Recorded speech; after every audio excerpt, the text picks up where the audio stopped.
வணக்கம். இன்னைக்கு ஒரு குட்டி கதை சொல்ல வந்திருக்கிறாங்க. இந்த குட்டி கதையில ஒரு விவசாயி அவருடைய விவசாய நிலத்துல அதிக நெல் விவசாயம் செய்வாருங்களாம் எப்பவுமே. அதனால அந்த ஊர் தலைவர்கள் வருடம் வருடம் அவர கூப்பிட்டு பரிசு கொடுப்பாருங்களாம். இந்த வருடமும் விவசாயி தான் பரிசு வாங்கினாருங்களாம்.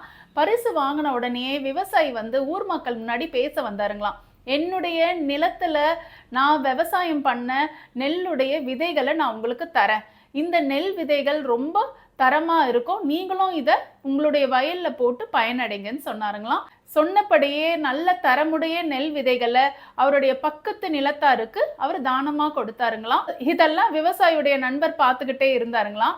அவர் விவசாயியை கேட்டாருங்களாம், ஏன்பா இந்த மாதிரி தரமுடைய நெல் விதையை பக்கத்து வயலுக்கு கொடுக்குறியே, அவங்க உனக்கு போட்டியாளர்களா ஆயிடுவாங்களே, அடுத்த வருடம் அவங்க கூட பரிசு வாங்க நிறைய வாய்ப்பு இருக்கே, உனக்கு பரிசு கிடைக்காதே அப்படின்னு கேட்டாருங்களாம். இதை கேட்ட விவசாயி தன்னுடைய நண்பனுக்கு பதில் அளிச்சாருங்களாம். என்னை சுத்தி இருக்கிற விளைநிலங்கள்ல போடுற நெல் விதைகள் தரமானது கிடையாது. காக்கை குருவி அந்த தரம் இல்லாத நெல் விதைகளை எடுத்துட்டு என்னுடைய நிலத்துல போட்டுடுச்சுங்கன்னா ரொம்ப எனக்கு சிரமமா ஆயிடும். எனக்கு தரமான நெல் விளையாது. வருட வருடம் நான் இந்த பரிசு போட்டியில கலந்து கொள்ள கூட முடியாது. எனக்கு வியாபாரம் ரொம்ப மோசமா ஆயிடும்.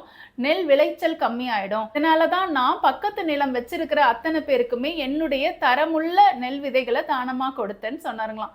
இந்த குட்டி கதையில இருந்து நம்மெல்லாம் என்ன தெரிஞ்சுக்கிறோம்னா, எப்படியெல்லாம் விவசாயி யோசிக்கிறார் பாத்தீங்களா? இந்த குட்டி கதை உங்க எல்லாருக்கும் பிடிச்சிருக்கோன்னு நினைக்கிறேன். அடுத்த குட்டி கதையில உங்களை சந்திக்கிறேன். நன்றி, வணக்கம்.